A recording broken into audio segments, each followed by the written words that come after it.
ፕሮዳክሽን ውስጥ ደግሞ ለመግባት የመጀመሪያው የሚያስፈልገን ብር ነው።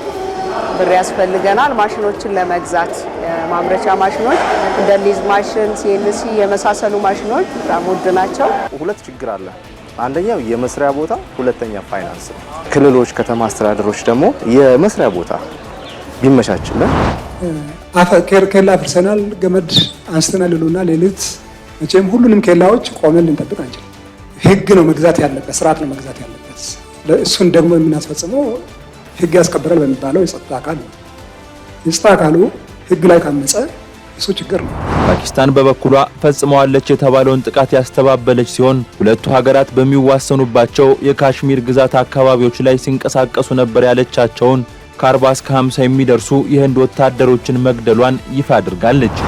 አዲሱ የሮማ ካቶሊክ ርዕሰ ሊቀ ጳጳስ ሊዮ 14ኛ በህዝብ ፊት ቀርበው በዓለ ሲመታቸውን ሊያከብሩ ነው። ርዕሰ ሊቀ ጳጳስ ሊዮ በቫቲካን ታሪክ የመጀመሪያ የአሜሪካ ተወላጅ ርዕሰ ሊቀ ጳጳስ ሆነው የተመረጡት በትላንትናው ዕለት ነው። ጤና ይስጥልን የተወደዳችሁ ተመልካቾቻችን፣ ሀገሬ ዜና አርዕስቶቹን አስቀድሞ ተጀምሯል። እሱ ባለው ጋሻው እስከ ዜናው ፍጻሜ ድረስ አብሬያችሁ ቆይታ አደርጋለሁ። አብራችሁን እንድትሆኑ ደግሞ አክብሮታዊ ግብዣችን ነው። ህገወጥ ኬላዎች በማበራከታቸው ምክንያት የትራንስፖርት አገልግሎት ሰጪዎች፣ አምራቾችና የንግዱ ማህበረሰብ ለምሬት መዳረጋቸው ተነግሯል። እነዚህን ኬላዎች ለማስቀረት ጥረቶች እየተደረጉ ቢሆንም የጸጥታ አካላት በህጉ ላይ በማመጽ እንቅፋት መፍጠራቸው ተገልጿል። ደምሰው ሽፈራው የፌዴራል ጉምሩክ ኮሚሽን ለህዝብ ተወካዮች ምክር ቤት ባቀረበው የ2017 በጀት ዓመት የ9 ወራት እቅድ አፈጻጸም መሰረት በኢትዮጵያ ቁጥራቸው ከ297 በላይ የሚሆኑ ህገወጥ ኬላዎች መኖራቸውን አስታውቋል። የብልጽግና ፓርቲ በቅርቡ አድርጎት በነበረው ሁለተኛው ጠቅላላ ጉባኤውም በየቦታው የተከፈቱ ህገወጥ ኬላዎች አስፈላጊ ባለመሆናቸው እንዲዘጉ አቅጣጫ ማስቀመጡን የትራንስፖርት ሚኒስትሩ ዶክተር አለሙ ስሜ ተናግረው ነበር። ሀገሬ ቴሌቪዥን የኢትዮጵያ የከባድ መኪና አሽከርካሪዎች ማህበርን አናግሮ በተለያዩ የሀገሪቱ አካባቢዎች በተዘጉ ኬላዎች ምክንያት ሹፌሮች ላላስፈላጊ እንግልትና አካል ጉዳት መዳረጋቸው የሚገልጽ ዘገባ መስራቱ የሚታወስ ነው። የህገወጥ ኬላ መበራከት በአገር ውስጥ የንግድ ሰንሰለት እንዲረዝም በማድረግና የኮንትሮባንድ ንግዶች እንዲጨምሩና የሸቀጦች ዋጋ ግሽበት እንዲፈጠር እንደሚያደርግ የምጣኔ ሀብት ባለሙያዎች ያነሳሉ። ዋጋ ሰንሰለት ላይ ይጨምራል። በዛ ላይ በየቦታው ላይ ዋናው እንግዲህ ወደ ምርት እንዳይዘዋወር ማገድ በራሱ እንቅፋት ይሆናል። ስለዚህ ህገወጥ ንግዶች ይበራከታሉ፣ ህጋዊ መስመሮች እየተቀጨጩ ይወጣሉ። መንግስትም ከዛ የሚያገኘውን የግብር እንትኖች ይቀንሳል። ምክንያቱም ህጋዊ ሆኖ የሚነግዱ ሰዎች በህገወጥ ኬላ ላይ እንዲህ አይነት መንገላታት የሚደርስባቸው ከሆነ ህጋዊ ሆኖ መስራት አስፈላጊነቱ ጥያቄ ውስጥ ይከተዋል ማለት ነው። በሌላ በኩል ደግሞ ለውጭ ገበያ የሚቀርቡ ምርቶች ቁጥራቸው እየጨመረ በመጣው ህገወጥ ኬላዎች ላይ ለተደጋጋሚ ፍተሻ በሚል መነካካታቸው እና ሌላም ህገወጥ ክፍያዎች መጠየቃቸው የምርቶች ጥራት ላይ አሉታዊ አስተዋጽኦ ሊኖረው እንደሚችል ተገልጿል። በተለይም ደግሞ የኢንቨስትመንት ዘርፉ ላይ የተሰማሩ አምራቾችን ከሀገር እንዲወጡና ስራቸውን እንዲያቆሙ የማድረግ አቅም እንዳለ ይነገራል። ምርትም ከቦታ ቦታ ላይ በትክክል በጤንነት በጥራት እንዳይዘዋወር ያደርጋል። ሎጂስቲኩን የአቅርቦትን ሎጂስቲክ ወይም ሰፕላይ ቼኑን እንዳለ ያውከዋል። ይሄ ሲታወክ ደግሞ ዋጋ ኮስቲንከር ያደርጋል። ኮስቲንከር ማድረጉ ብቻ ሳይሆን ዋጋ መጨመሩ ብቻ ሳይሆን የጥራትም ጉዳይ እንደዚሁ እየወረደ ይመጣል።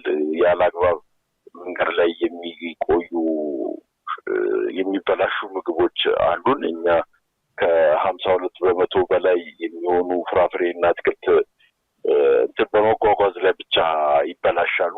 ለዚህ የሚሰጠው ምክንያቶች አንዱ በየቦታው ላይ ያለው የኬላ ምክንያት ነው። ከዛ ደግሞ ያ ካስኬዲንግ ኢፌክቱ በጣም ኃይለኛ ነው።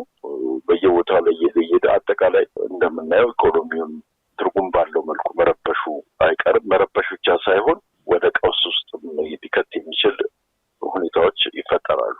እነዚህን ህገወጥ ኬላዎች ለማስቀረት ኮሚሽኑ ከፍተኛ ጥረት እያደረገ ቢሆንም በአብዛኛው ቦታዎች ህግ የማስከበር ኃላፊነት ያለባቸው የጸጥታ አካላት የሚወጡ ህጎችን ተፈጻሚ እንዳይሆን በማድረግ ተሳታፊ መሆናቸው ችግሩ አሁንም ድረስ መፍትሄ እንዳያገኝ እያደረገ መሆኑ ተነግሯል። ህገወጥ ኬላ ይወገድ ተብሎ አቅጣጫ ከተሰጠ በኋላ በተደጋጋሚ ይህንን መቀበል የማይችል ኬላ ዘርግቶ ፖሊስ የሚያሰማራ እና ተስማምቶ የሚሰራው ፖሊስ ሄዶ ህግ ያከብራል የሚባለው አካል እና ህግ ያስከብራል የሚባለው አካል ጋር ጉዳዩ ሲታሰር ለማን ቤት እንደሚባል ግራ ያጋባል። ፖሊሶች ሁሉም ፖሊሶች አይደለም፣ እውነት ለመናገር ዋጋ የሚከፍሉ ቀን ከሌሊት 24 ሰዓት ዋጋ የሚከፍሉ የፌዴራልም የክልልም የጸጥታ አካሎቻችን ተገቢ ክብር ያላቸው ናቸው። ነገር ግን ኬላ አፍርሰናል፣ ገመድ አንስተናል ይሉና ሌሊት መቼም ሁሉንም ኬላዎች ቆመን ልንጠብቅ አንችልም። ህግ ነው መግዛት ያለበት፣ ስርዓት ነው መግዛት ያለበት። እሱን ደግሞ የምናስፈጽመው ህግ ያስከብራል በሚባለው የጸጥታ አካል ነው። የጸጥታ አካሉ ህግ ላይ ካመፀ እሱ ችግር ነው ተመልሶ ለኔ እንደዛ ነው የማየው። የህገ ወጥ ኬላዎች ጉዳይ ለማን አቤት እንደሚባል ግራ ያጋባል የሚሉት ኮሚሽነሩ ጠዋት የተዘጉ ኬላዎች የጸጥታ አካላት ኬላዎችን አፍርሰናል ብለው ሪፖርት ካደረጉ በኋላ ማታ ላይ ተከፍተው እንደሚያድሩ ገልጸዋል። በቀጣይነት እነዚህን ኬላዎች መልሰው በሚከፍቱና እንዲዘጋ በሚያደርጉ አመራሮች ላይ እርምጃ እንደሚወሰድም ተናግረዋል። በቅርቡ ክቡር ጠቅላይ ሚኒስትራችን አቅጣጫ ሰጥተዋል። እንግዲህ እሱን ተከትለን መፍትሄ ለማበጀት እየተንቀሳቀስን ነው የምንገኘው። እስከ መጨረሻ እንሄዳለን። የፌዴራል አቃቢ ህግ፣ የፌዴራል ፖሊስ ኮሚሽን እና የጉምሩክ ኮሚሽን ከክልል ፖሊስ ኮሚሽነሮች ጋር ሆነን ይህን ማንሳት በማይችሉ አካላት ላይ የማይዳግም እርምጃ ለመውሰድ ተጠያቂነትን ለማረጋገጥ የጀመርነው መንገድ አለ። እሱ ተጠናክሮ ይቀጥላል። ህገወጥ ኬላዎች እንዲነሱ በተደጋጋሚ መመሪያዎች ሲሰጡ እንደነበረ የሚታወቅ ቢሆንም አሁንም ድረስ በንግድና ኢንቨስትመንት ላይ ስጋት እንደሆኑ ቀጥለዋል። እነዚህን ኬላዎች የማንሳት ኃላፊነት የክልል መንግስታት ቢሆንም በአግባቡ ተፈጻሚ እያደረጉት አይደለም ሲል የጉምሩክ ኮሚሽን መግለጹ ይታወሳል። የፈጠራ ስራ ባለቤቶች የስራ ውጤቶቻቸው ለማህበረሰብ ችግሮች ተጨባጭ መፍትሄዎችን እንዲሰጡ ለማስቻል በፋይናንስ ይበልጥ ሊታገዙ እንደሚገባ ገልጸዋል። በተለይም በኢትዮጵያ ኋላ ቀር የሆነውን የግብርና ዘርፍ ለማዘመን ልዩ ልዩ የፈጠራ ውጤቶችን ሰርተናል የሚሉት እነዚህ ወጣቶች የመስሪያ ቦታና ካፒታል አቅርቦት ቢመቻችልን ስራዎቻችንን ይበልጥ መሬት የሚነኩና ተደራሽ ማድረግ እንችላለን ብለዋል። ሙሴ ከበደ ተጨማሪውን አዘጋጅቷል። በኢትዮጵያ ከ85% በላይ የሚሆነው ዜጋ በገጠር አካባቢዎች በግብርና ስራ የሚተዳደር ስለመሆኑ መረጃዎች ይጠቁማሉ። ኢትዮጵያ እጅግ ሰፊ የሆነ የእርሻ መሬት ባለቤትም ናት። ይሁንና የምግብ ዋስትናን የማረጋገጥ ሂደቱ አሁንም ብዙ ጥረቶች እንደሚቀሩት ነው የሚነገረው። ለዚህም በዋናነት የሚጠቀሰው ምክንያት ደግሞ የግብርና ስራዎች በሜካናይዜሽን ማሽኖች አለመታገዛቸው ነው። ኢትዮጵያ ለማሽነሪ ግዢ ከፍተኛ የሆነ የውጭ ምንዛሬ ወጪም ታደርጋለች። ይህ የምትመለከቱት የማረሻ ትራክተር ማሽንም የውጭ ምንዛሬን የሚያስቀር ለአርሶ አደሩም እፎይታን የሚሰጥ ስለመሆኑ ይህንን ማሽን ከሰሩት ባለሙያዎች መካከልም አንዷ እንደሚከተለው ትገልጽናለች። ይህ የሰራነው ቴክኖሎጂ በጋራ ነው። ለአምስት በቲም ነው የሰራነው። መልቲፐርፐዝ ሚኒ ትራክተር እና መልቲፐርፐዝ ድም የተባለበት ምክንያት ከማረስ በተጨማሪ ሌሎችንም ፐርፐዞች እንዲፈጽም አድርገን ስለሰራ ነው። ስለዚህ አርሶ አደሩ የመጀመሪያው ምንድነው ልፋቱ በጣም ነው የሚቀንስለት። በእጁ እየቆፈረ ቦይ እያወጣ አይታገልም። ይሄን ይዞ ይገባል። ነዳጅ ነው፣ ኢንጂን ተጠቅሞ ነው የሚሰራው። ወደፊት ደግሞ ኤሌክትሪካሉንም ለመስራት ኢንቨስቲጌሽን እየሰራን ያለ ነው። ኢትዮጵያ ከፍተኛ የሆነ የውጭ ምንዛሬ ከምታወጣባቸው ምርቶች መካከል የነዳጅ ምርት በቀዳሚነት የሚጠቀስ ነው። ቅድም ለተመለከታችኋቸው የተለያዩ የግብርና ውጤቶችና ሌሎችም አገልግሎቶች በዓመት ቢሊዮን ዶላር በላይ ለነዳጅ ግብይት ኢትዮጵያ ፈሰስ አድርጋለች። የስራና ክህሎት ሚኒስቴር ባዘጋጀው 4ኛው የሀገር ውስጥ የክህሎት ውድድርም የተገኙ የፈጠራ ባለቤቶች ከጃትሮፋና እንዲሁም የጥጥ ፍሬ የነዳጅ ምርትን አማራጭ ነዳጅ ምርትን ስለማግኘታቸውም እንዲህ አጫውተውናል። ታዲያ በዚህ የፈጠራ ስራ ከፍተኛ የሆኑ ለነዳጅ የሚወጣ የውጭ ምንዛሬ መቀነስ እንደሚቻልም በሚከተለው መልኩ አስረድተውናል። ጃትሮፋ የሚባል ተክል አለ። እንዲሁም ደግሞ ከጥጥ ፍሬ ወይም ሁለቱን ነገሮች ምን ለማድረግ ነው ሚክስር ተደርገው ባዮዲዝል ነው የተመረተው። ስለዚህ ይሄም ባዮዲዝል ለተሽከርካሪ አገልግሎት ይውላል። ያንንም ደግሞ ለማረጋገጥ የተሰራውንም ስራ ከተሰራ በኋላ ሀገራችን የሚገኘው ፔትሮሊየም ኢንስቲትዩት የነዳጁን አይነት ምንድነው የሚለውንም ያንንም ቴስት የማረጋገጫ ስራም ተደርጎ ተሽከርካሪ ላይም ተሞክሮ ያ ሪዛልት አስገኝቷል። ስለዚህ ለምሳሌ ከ1 ሊትር 80 ሚሊ ሊትሩን ይሄንን ያገኘነውን ፕሮዳክት እና 20 ሊትር ናፍጣውን ሁለቱም ብሌንድ ብናደርግ ከ1 ሊትር የተወሰነች ነገር አስተዋጽኦ ማድረግ ከቻለን ከስፋት ወይም ከአንድ ቦቴ ወይም ከአንድ ተሽከርካሪ የሆነ ደረጃ 20% መቀነስ ከቻለን ኢምፖርት የምናደርገውን ሰብስቲቲዩት ማስቀረት እንችላለን። እየተዟዟርን ከተመለከትናቸው የተለያዩ የፈጠራ ውጤቶች መካከል ይህ የምትመለከቷት ቅንጡ ተሽከርካሪም ተጠቃሽ ነች። እንደምትመለከቷት በእኛው በኢትዮጵያ ነጅ የተገጣጠመች ላምበርጊኒ ሲሉ የሰየሟት ተሽከርካሪ ነች። እነዚህ የፈጠራ ባለሙያዎችም የተለያዩ የማህበረሰቡን ችግር የሚቀርፉ የፈጠራ ስራዎችን ሲያበረክቱም ሂደቱ አልጋ ባልጋ ስላለመሆኑን ያነሱልን። በተለይም የገበያ ትስስር፣ የመስሪያ ቦታ ችግሮችና እንዲሁም በዋናነት ደግሞ የካፒታል እጥረትም በዋናነት በማነቆነት ያነሷቸው ችግሮች ናቸው። ግብርናውን ሊያዘምኑ የሚችሉ የእርሻ ፓምፖችን ነው ይዘን የመጣ ነው። አንደኛ የኃይል አማራጭ አለመጠቀም ራሱ የሚሰራ መሆኑ 24 ሰዓት ነው የሚሰራው። እንደ ስታርታፕ ሁለት ችግር አለ። አንደኛው የመስሪያ ቦታ፣ ሁለተኛ ፋይናንስ ነው። ስለዚህ በዚህ በኩል አቅም ያላቸው ኤንጂኦዎችም ቢሆን መንግስታዊ ድርጅቶች ከኛ ጋር ቢቆሙና የተወሰነ ድጋፍ፣ ክልሎች፣ ከተማ አስተዳደሮች ደግሞ የመስሪያ ቦታ ቢመቻችልን፣ ሌላው ደግሞ የገበያ ትስስር በተለይ ቢፈጠርልን ይሄ በጣም ትልቅ የሆነ አንድ እንትን ነው። ማስ ፕሮዳክሽን ውስጥ ደግሞ ለመግባት የመጀመሪያው የሚያስፈልገን ብር ነው። ብር ያስፈልገናል ማሽኖችን ለመግዛት። የማምረቻ ማሽኖች እንደ ሊዝ ማሽን፣ ሲኤንሲ የመሳሰሉ ማሽኖች በጣም ውድ ናቸው። ለዚህ እነሱን ሴትን ለማድረግ ገንዘብ ብዙ ብር ነው የሚያስፈልገን። በተጨማሪ ደግሞ መሬት ያስፈልጋል፣ ቦታ ያስፈልጋል፣ ሾፕ ማለት ነው። ስለዚህ እነዚህ ነገሮች ያው ከመንግስት ጋር እንግዲህ ሰፖርት የሚያደርገንም ኤንጂኦም ቢገኝ ሌሎችም ድርጅቶች ሰፖርት ቢያደርጉን በአጭር ጊዜ ውስጥ ወደ ማስ ፕሮዳክሽን እንገባለን። አሁን የላቦራቶሪ እቃዎች ቢሟሉ በጣም ከፍተኛ ኮስት ላይ ፈልጉ ይችላሉ። እነዚህ የላቦራቶሪ እቃዎች ቢሟሉ የተሻለ እነዚህ ቅድም ያነሷቸው ነኒ ደብል ወይንም ለምግብነት የማይውሉ ተክሎችን በመጠቀም ማምረት ይቻላል። ለምሳሌ አበዳሪ አካላቶች ሊሆኑ ይችላሉ፣ ሰፖርት የሚያደርጉ አካላት ቢገኙ ይህንን ስራ ማስፋትና ለብዙዎችም የስራ እድል መፍጠር ይቻላል። የአየር ጥቃት ፈጽማብኛለች ስትል ህንድ ክስ አቅርባለች።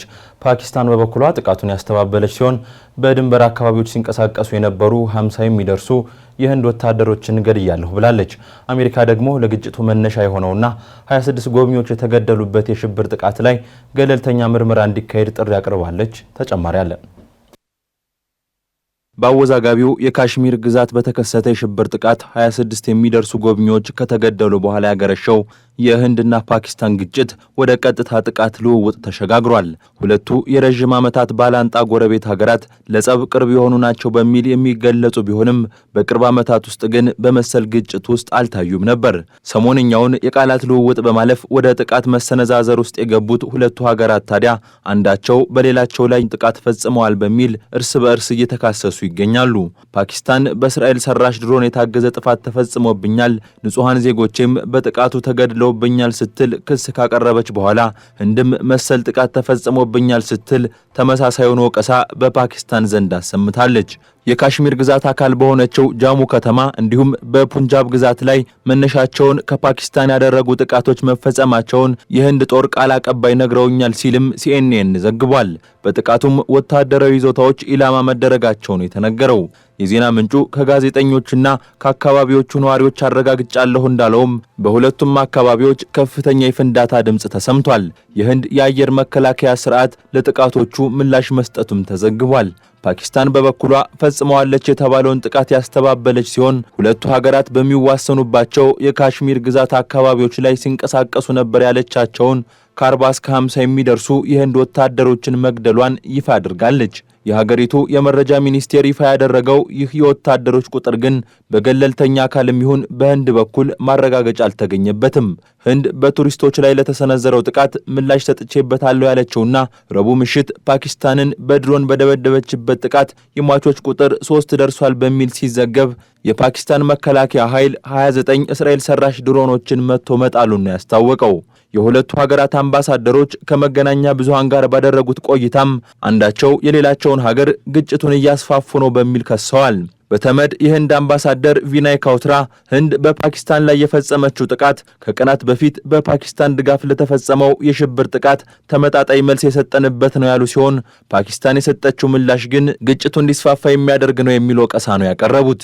26 ሰዎች የተገደሉበትና ካሽሚር ውስጥ የተፈጸመው ጥቃት በእኔ የተቀነባበረ አይደለም የምትለው ፓኪስታንም አሜሪካ ላይ በከተሙት አምባሳደሯ በኩል ራሷን መከላከል የሚያስችላትን እርምጃ እየወሰደች ስለመሆኑ አስታውቃለች። ፓኪስታንን አጥቅቶ ሰላም ማግኘት አይቻልም፣ ለተሰነዘረብን ጥቃት ምላሽ መስጠት እንዳለብን የሚያሳስብ የህዝብ ግፊት አለ፣ ያንንም ተግባራዊ እናደርጋለን ሲሉም የሚሰነዘርባቸውን ጥቃት በዝምታ እንደማያልፉት ተናግረዋል። ሁለቱ ሀገራት በደህንነት አማካሪዎቻቸው በኩል ንግግር እያደረጉ ስለመሆናቸውም የተናገሩት አምባሳደሩ ንጹሃንን ተጎጂ እያደረገ የሚገኘውን ግጭት ልናስቆመው ይገባል ብለዋል። ህንድና ፓኪስታን ከእንግሊዝ ቅኝ ግዛት ተላቀው ነጻነታቸውን ካወጁበት የአውሮፓውያኑ 1947 ጀምሮ በአወዛጋቢነቱ የቀጠለውና ሁለቱም ሀገራት በከፊል ይዘው እያስተዳደሩ የሚገኙት የተወሰነ ክፍሉን ደግሞ ቻይና የምታስተዳድረው የካሽሚር ግዛት ሁለቱ ሀገራት በየጊዜው የሚነታረኩበት ግዙፍ ጦርነቶችን የሚያከናውኑበት ነው። የአሁኑ ግጭትም ምንም እንኳን የ26 ሰዎችን ህይወት የቀጠፈውንና ህንድ በፓኪስታን በሚደገፉ አሸባሪዎች ተፈጽሟል የምትለውን የሽብር ጥቃት አስታኮ የተነሳ ቢሆንም ይህንን አወዛጋቢውን የካሽሚር ግዛት ሙሉ በሙሉ ለመቆጣጠር ከሚደረግና ለዓመታት ከዘለቀው ደም አፋሳሽ ጥረት ጋር የሚገናኝ ስለመሆኑ ተንታኞች ያነሳሉ። የአሜሪካው የውጭ ጉዳይ ሚኒስትር ማርክ ሮቢዮ የፓኪስታኑን ጠቅላይ ሚኒስትርና የህንዱን የውጭ ጉዳይ ሚኒስትር ማነጋገራቸውን ይፋ ያደረገው የአሜሪካ የውጭ ጉዳይ መስሪያ ቤት በበኩሉ በቱሪስቶች ላይ የተፈጸመው ጥቃት በገለልተኛ አካል ማጣራት ሊደረግበት ይገባል ሲል ጥሪ አቅርቧል።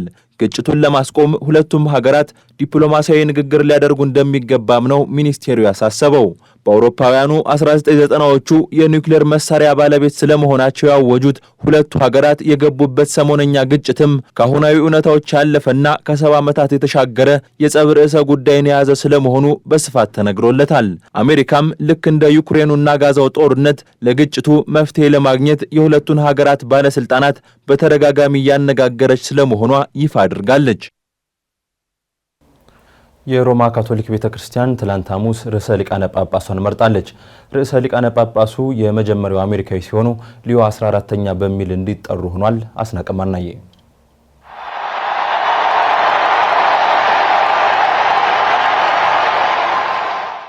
አዲሱ የሮማ ካቶሊክ ርዕሰ ሊቀ ጳጳስ ሊዮ 14ኛ በሕዝብ ፊት ቀርበው በዓለ ሲመታቸውን ሊያከብሩ ነው።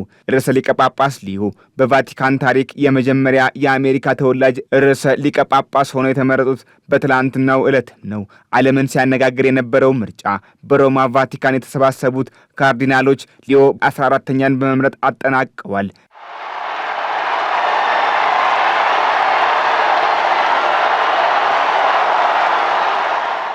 ምርጫው በመላው ዓለም ህዝቦችና በመገናኛ ብዙሃን ከፍተኛ ትኩረት የተሰጠውም ነው። ሊዮ በአሜሪካ ይወለዱ እንጂ አብዛኛው ዘመናቸውን የቆዩት በደቡብ አሜሪካም ነው። እንደ ፔሩ የመሳሰሉ ሀገሮች ደግሞ ሃይማኖታዊ ተልዕኳቸውን ሲያከናውኑበትና ሲያገለግሉ የነበሩበት ነው። በዚህችው ሀገር በፔሩ ልብ ውስጥ የገባ የሰብአዊነት ስራም ሰርተዋል። ወንጌልንም አስፋፍተዋል። በችግር ውስጥ የነበሩትን በርካቶች ያጽናኑ አባት መሆናቸውም እንዲሁ ተመላክቷል። ሊዮ 14ኛ ርዕሰ ሊቀ ጳጳስ እንደሚሆኑ አንዳች ግምት እንዳልነበራቸውም ነው እንዲሁ የታወቀው። ሊዮ የስጋ ወንድማቸው ሊመረጡ እንደሚችሉ እንደነገራቸውና እርሳቸው ግን በፍጹም አይሆንም ሲሉ መናገራቸውን መገናኛ ብዙሃን ዘግበውታል። ተደጋጋሚ ዙር በተደረገው ምርጫ ርዕሰ ሊቀ ጳጳስ ሊዮ 2/3ኛውን የመራጮች ድምፅ በማግኘታቸው ነው አሸናፊነታቸው የታወጀው። እጅግ ሚስጥራዊ በሆነና መንፈሳዊነቱን የጠበቀ እንደሆነ የተነገረለት ምርጫ በቤተ ክርስቲያኗ ስርዓት መሰረት ነጭ ጭስ በመለኮሱ ምዕመኑ ተመራጩን መለየት እንዲችሉም ሆኗል። ሊዮ 14ኛ እንዲመረጡ አበው ሊቃነ ጳጳሳት ተደጋጋሚ ምርጫም አድርገዋል። ከትላንት በስቲያ ረቡዕ የጀመረው ምርጫ የሚፈልገውን ድምፅ ያገኙ አባት ባለመገኘታቸው ትላንት ሐሙስ ማታ ድረስ ሚስጥራዊ ምርጫ ሲደረግ ቆይቷል። ሊዮ ምርጫውን ማሸነፋቸው በተደረገ ቁጥራ ከተረጋገጠ በኋላ በቫቲካን ደስታም ሆኗል። በቅዱስ ጴጥሮስ አደባባይ የተሰባሰቡ ምዕመናን ነጭ ጭስ ወደ ሰማይ መለቀቁን እንደተመለከቱ በዝማሬና በደስታ አምላካቸውን አመስግነዋል። ገሚሶቹ ታዲያ በምርጫው የተሰማቸውን ደስታ በእንባና በጩኸት የቅዱስ ጴጥሮስ ባሲሊካ አደባባይን ሲያደምቁ የሚያሳይ ተንቀሳቃሽ ምስልም ተሰራጭተዋል። የአሜሪካ ዜግነት ያላቸው ርዕሰ ሊቀ ጳጳስ በቫቲካን መምረጥ ፈጽሞ እንግዳ ከመሆኑም በተጨማሪ ጨርሶ የማይገመት ነበርም ተብሏል። በእርግጥ ሊዮ የአሜሪካ ብቻ ሳይሆን የፔሩ ዜግነት ያላቸውም እንደሆነ እንደዚሁ ታውቋል። ቫቲካን እስካሁን የመረጠቻቸው ርዕሰ ሊቀ ጳጳሳት ሁሉም በሚባል ደረጃ አውሮፓውያን እንደሆኑ መዛግብት ያስረዳሉ። ላለፉት በርካታ መቶ ዓመታት አውሮፓውያን በብቸኝነት የርዕሰ ሊቀ ጳጳስነቱን ቦታም ይዘውታል። 270 ገደማ ከሚሆኑት አባቶች መካከል 217 የሚሆኑት ጣሊያናዊ ናቸው። ሌሎችም እንደ ሁኔታው ፈረንሳዊ፣ ግሪክ ሲሆኑ በቀድመ ስልጣኔ ዘመን ጥቂት አፍሪካዊና እስራኤላዊ እንደተሰየሙ እንዲሁ መረጃዎች ይጠቁማሉ። ሊዮ በአቡነ ፍራንሲስ የገዘፈ ሞገስና ክብር ከሚያገኙት አባቶች ውስጥ ግንባር ቀደሙም ናቸው። የቫቲካን ዘጋቢዎች እንደሚሉት ሊዮ ቀድሞም ቢሆን ለመንፈሳዊ መሪነት የተፈጠሩ እንደሆኑ የቀድሞ ርዕሰ ሊቀ ጳጳስ መናገራቸውን ያስታውሳሉ። አሶሺየትድ ፕሬስ ቫቲካን በ2000 ዓመት ታሪኳ ለመጀመሪያ ጊዜ የአሜሪካ ተወላጅ አቡን ሾመች ይላል። የጳጳሱን መመረጥ ተከትሎ በዓለም ላይ ያሉ የካቶሊክ አብያተ ክርስቲያናት በዝማሬ ሆነው አምሽተዋል። ሌሞንድ የተባለው የመረጃ ቋት ርዕሰ ሊቀ ጳጳስ ሊዮ ስብዕናቸው ከቤተ ክርስቲያኗ ባሻገር የዓለምን ፖለቲካ ሚዛናዊ ለማድረግ እንዲሁም ችግሮች በድርድር እንዲፈቱ የማድረግ አቅም ያላቸው ናቸው ሲል ይገልጻቸዋል። የ69 ዓመቱ ተመራጭ ርዕሰ ሊቀ ጳጳስ ሊዮ በሮማን ካቶሊክ ቤተ ክርስቲያን ታሪክ 267ኛ ርዕሰ ሊቀ ጳጳስ ሆነዋል። ርዕሰ ሊቀ ጳጳሱ አሁን በይፋ 1.4 ቢሊዮን ምዕመናን እንዲመሩ ተሰይመዋል። ሆኖም ቤተ ክርስቲያኗ ካላት ዓለም አቀፋዊ ተጽዕኖ ርዕሰ ሊቀ ጳጳሱ በተቀረው ሕዝብ ላይም ቢሆን አይነተኛ ሚና አላቸው። ቤተ ክርስቲያኗ በመሪዎች ላይ ከፍተኛ ድምፅ ታሰማለች። በምድሪቱ የሚደረጉ ክፉ ያለቻቸውን ተግባራት ከማውገዝ ወደ ኋላም አትልም፣ በቸልታም አትመለከትም። ቤተ ክርስቲያኗ በስርዓቷና ሕግጋቶቿ ሺህ ዓመታትን የተሻገረ ታሪክ ያላት እንደሆነችም የሚነገር ነው። ሮምም ትሁን በቫቲካን የሚገኘው የቅዱስ ጴጥሮስ አደባባይ በነገስታትና አማኞች እልፍ ታሪክ እንዳለውም የሚነገርለት ነው። በመሪዎች ላይ ጫና ታሳድራለች። በዓለም ፖለቲካ ላይ እጇን ታስገባለች። በሰላምና ደህንነት ጉዳዮች ላይ ያላሰለሰ ጥረት ታደርጋለች። ትንሿ ቫቲካን በትልቁ ዓለም ላይ ብርቱ ክንድ እንዳላት ነው መረጃዎች የሚያመላክቱት። ርዕሰ ሊቀ ጳጳስ ሊዮ ቤተ ክርስቲያኗ ሺህ ዓመታት በያዘቻቸው ወግና ባህል መሰረት በይፋ ተዋውቀዋል። የቤተ ክርስቲያኒቱ ሊቃነ ጳጳሳትም እንደ ደረጃቸውና ማዕረጋቸው የዛሬውን ይፋዊ ትውውቅ ታድመዋል። ኩነቱን መገናኛ ብዙሃን በቀጥታ ስርጭት ሲዘግቡትም ውለዋል። ርዕሰ ሊቀ ጳጳሱ ትናንት ለመጀመሪያ ጊዜ ባደረጉት ንግግር ሰላም ለሰው ልጅ ሁሉ ይገባል ሲሉ ተደምጠዋል። ሊዮ በቀድሞው ርዕሰ ሊቀ ጳጳስ ፍራንሲስ የሚወደዱ እንግሊዝኛ፣ ጣሊያንኛ፣ ስፔንኛ፣ ፖርቹጋል እንዲሁም ፈረንሳይኛን ጨምሮ ሌሎችንም በርከት ያሉ ቋንቋዎች የሚናገሩ ናቸው። ይህ ታዲያ አቡኑ በእርግጥም ዓለም አቀፋዊ አስተሳሰብ ያላቸው መሆናቸውን አስረጃ አድርገው የሚያቀርቡም አሉ። በቅዱስ ጴጥሮስ አደባባይ የተከሰቱት ርዕሰ ሊቀ ጳጳስ ሊዮ በቅርቡ በሞት የተለዩትን ርዕሰ ሊቀ ጳጳስ ፍራንሲስ አስታውሰዋቸዋል። ፍራንሲስ ይከተሉት የነበረውን መንገድም እንደሚያስቀጥሉት ተናግረዋል። ሊዮ በደቂቃዎች ውስጥ ባስተላለፏቸው መልእክቶች መተሳሰብ፣ መረዳዳት፣ ፍቅር ላይ ያተኮሩም ናቸው። La pace sia con tutti voi. ሰላም ለሁላችሁ ይሁን። የተወደዳችሁ ወንድሞችና እህቶች፣ ይህ ከሞት የተነሳውና መልካም እረኛ የሆነው ሕይወቱንም ስለ መንጋው የሰጠው የክርስቶስ ሰላምታ ነው። እኔም እንዲሁ ሰላም በልባችሁ እንዲገባ በቤተሰቦቻችሁም ውስጥ እንዲሰርጽ እላለሁ። ሰዎችም ሁሉ በያሉበት ሰላም ይሁኑ፣ በምድርም ሁሉ ሰላም ይሁን። La pace sia con voi. ርዕሰ ሊቀ ጳጳሱ ዛሬ ባደረጉት ንግግር ላይ ከቤተ ክርስቲያኒቱ አባቶች በተጨማሪ የቫቲካን አስተዳደሮችና መገናኛ ብዙሃን በይፋ ታድመውበታል። በሚቀጥለው እሁድ ርዕሰ ሊቀ ጳጳሱ የመጀመሪያውን መንፈሳዊ አገልግሎታቸውን ይሰጣሉም ተብሏል። ሀገሬ ዜና እንደቀጠለ ነው። የተወደዳችሁ ተመልካቾቻችን፣ አሁን ደግሞ ወደ አጫጭር መረጃዎች እናልፋለን። በአገልግሎት አሰጣጥ ላይ ያሉ እጅ መንሻዎች በየስፍራው መስፋፋታቸውን የንግድና ቀጠናዊ ትስስር ሚኒስትሩ ዶክተር ካሳሁን ጎፌ ተናገሩ። ሚኒስትሩ ይህንን ያሉት የገቢና የውጭ ንግድና የውጭ ምንዛሪ አስተዳደር አፈጻጸም ለሙስና ብልሹ አሰራር ያለው ተጋላጭነት ላይ ያተኮረ ጥናትን መነሻ በማድረግ ከስነ ምግባርና ጸረ ሙስና ኮሚሽን ጋር በተደረገ ውይይት ነው። ሚኒስቴር መስሪያ ቤታቸው በመሰል ብልሹ አሰራር ላይ ተሳትፎ የተገኙ የተጠሪና የቅርንጫፍ ተቋማት አመራርና ሰራተኞች ላይ እርምጃ እየወሰደ እንደሚገኝ የጠቆሙት ዶክተር ካሳሁን በአሰራር ስርዓት ላይ ለሙስና በር ከፋች የሆኑ ጉዳዮችን በማጤን መፍትሄ መስጠት ያስፈልጋል ሲሉ መናገራቸውን ፕሬስ ድርጅት ዘግቧል።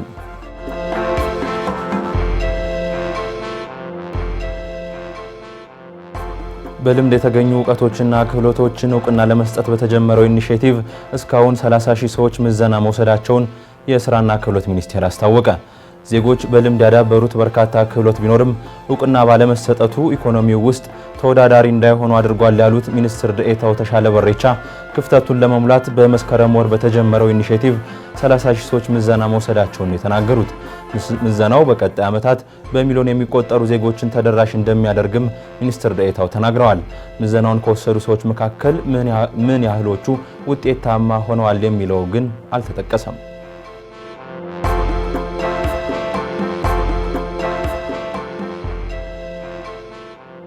የኬንያው የቴሌኮም አገልግሎት ሰጪ ሳፋሪኮም ኢትዮጵያ 8.8 ሚሊዮን ደንበኞችን ማፍራቱን ገለጸ።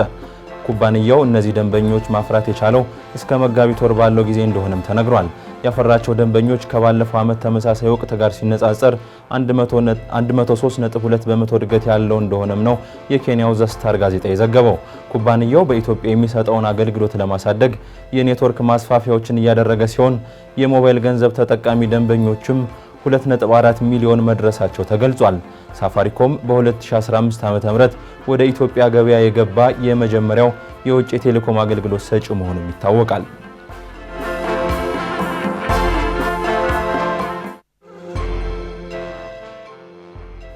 አሜሪካ ከጤና አገልግሎት ጋር በተያያዘ ለዛምቢያ የምታደርገውን $50 ሚሊዮን ድጋፍ በመድኃኒት ስርቆት ምክንያት ልታቋርጥ መሆኑ ተገለጸ።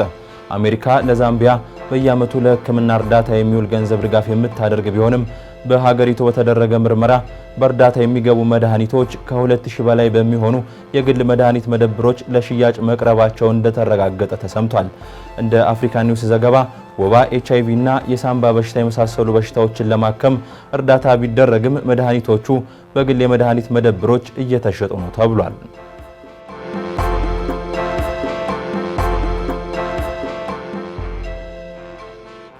በቻይና ላይ የተጣለው የ145 በመቶ ታሪፍ ሊቀንስ እንደሚችል የአሜሪካው ፕሬዝዳንት ዶናልድ ትራምፕ ተናገሩ።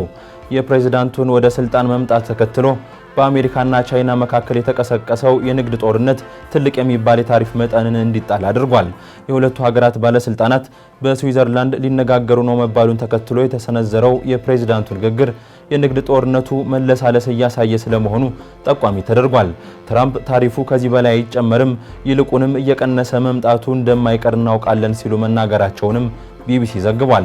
ቻይና በአሜሪካ የተጣለባትን የ145 በመቶ ታሪፍ ተከትላ በአሜሪካ ምርቶች ላይ የ125 በመቶ ታሪፍ መጣሏም ይታወሳል።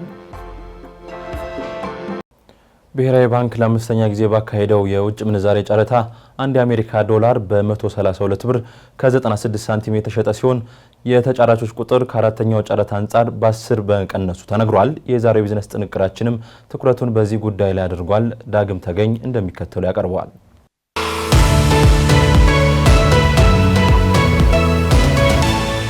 ኢትዮጵያ ባለፉት ዓመታት ዘርፈ ብዙ የምጣኔ ሀብት ማሻሻያዎች እያደረገች ስለመሆኑ ይነሳል። ከነዚህ ማሻሻያዎች ውስጥ አንዱ የውጭ ምንዛሪ ተመን በገበያ እንዲወሰን ማድረግ ይገኝበታል። ብሔራዊ ባንክም በገበያ ውስጥ ያለውን የውጭ ምንዛሪ ለማርገብና ትይዩ ገበያውን ከንግድ ባንኮች ጋር ተቀራራቢ ለማድረግ በየሁለት ሳምንቱ የውጭ ምንዛሪ ጨረታ በማድረግ ላይ ይገኛል። ሚያዝያ 29 ቀን 2017 ዓ.ም ለአምስተኛ ጊዜ ባወጣው የ60 ሚሊዮን ዶላር የውጭ ምንዛሪ ጨረታ አንድ የአሜሪካን ዶላር በ132 ብር ከ96 ሳንቲም ተሸጧል። በአራተኛው ጨረታ ከተሳተፉት 26 ተጫራች ባንኮች በ10 መቀነሳቸውም ተገልጿል። በብሔራዊ ባንክ በተደጋጋሚ የሚቀርበው ጨረታ 50ና 60 ሚሊዮን ዶላር ከሀገራዊ ፍላጎት አንጻር በቂ አይደለም የሚሉ ሀሳቦች ይሰማሉ። በጉዳዩ ላይ ሀሳባቸውን ያጋሩን የምጣኔ ሀብት ባለሙያው ዶክተር ቆስጠንጢኖስ በረ ተስፋ ባንኮች የውጭ ምንዛሪ ጨረታ ሲፈልጉ እየተጫረቱ መሆኑንና የሚፈልጉትን ተጫርተው እስከወሰዱ ድረስ በቂ አይደለም ብሎ መናገር አይቻልም ሲሉ ተናግረዋል።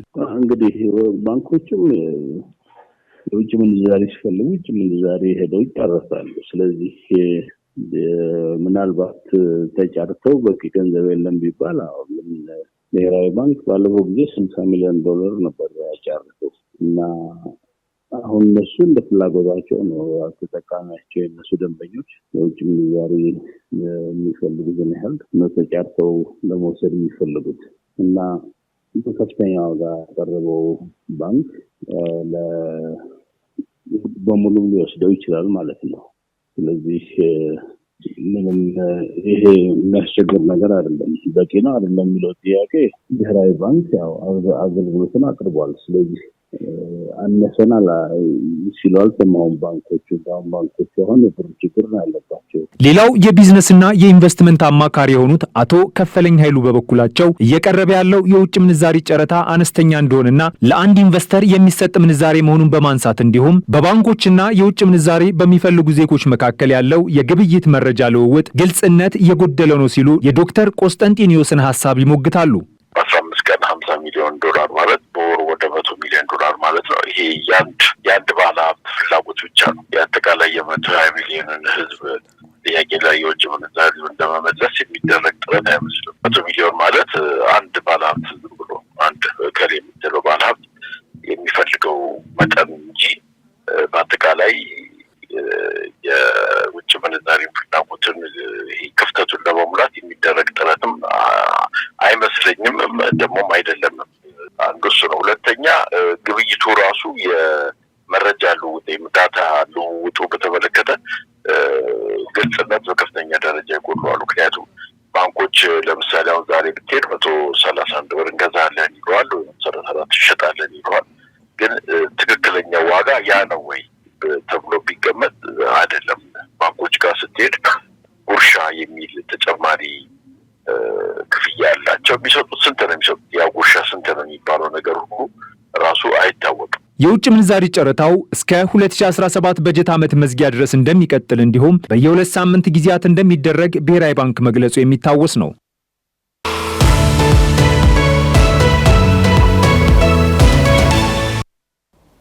ፍርድ ቤቶች ለሚሰጡት የዳኝነት አገልግሎት በሕግ አግባብ ክፍያ እንደሚፈጸም ይታወቃል። ይሁንና ይህንን ክፍያ መክፈል ያልቻሉ ወገኖች ከክፍያ ነፃ የዳኝነት አገልግሎት የሚያገኙበት ሁኔታ አለ። እንዴት የሚለውን ጠበቃው በቀጣዩ ጥንቅሩ ይመልስልናል።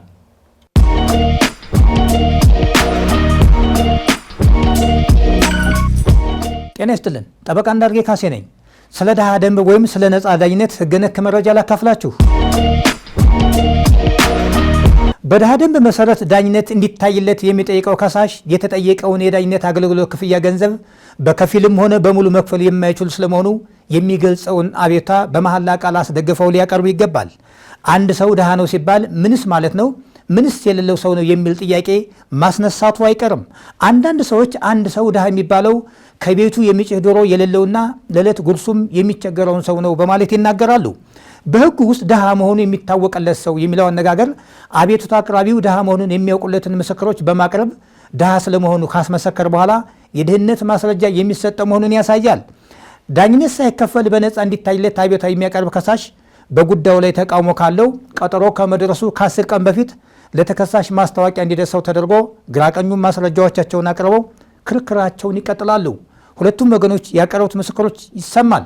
ፍርድ ቤቱ አስፈላጊ ሆኖ ሲያገኘው በድሃ ደንብ መሰረት ዳኝነት እንዲታይለት ያቀረበው ከሳሽ የሚንቀሳቀስም ሆነ የማይንቀሳቀስ ንብረት ያለው የሌለው መሆኑን ተጣርቶ እንዲቀርብለት ተተኪ ዳኛ ሊሰይም ይችላል። በመጨረሻም ፍርድ ቤቱ የቀረበውን ዳኝነት በነፃ ወይም በድሃ ደንብ ሊታይ ይገባል ወይም አይገባውም የሚለው ውሳኔ ተጠባቂ ነው።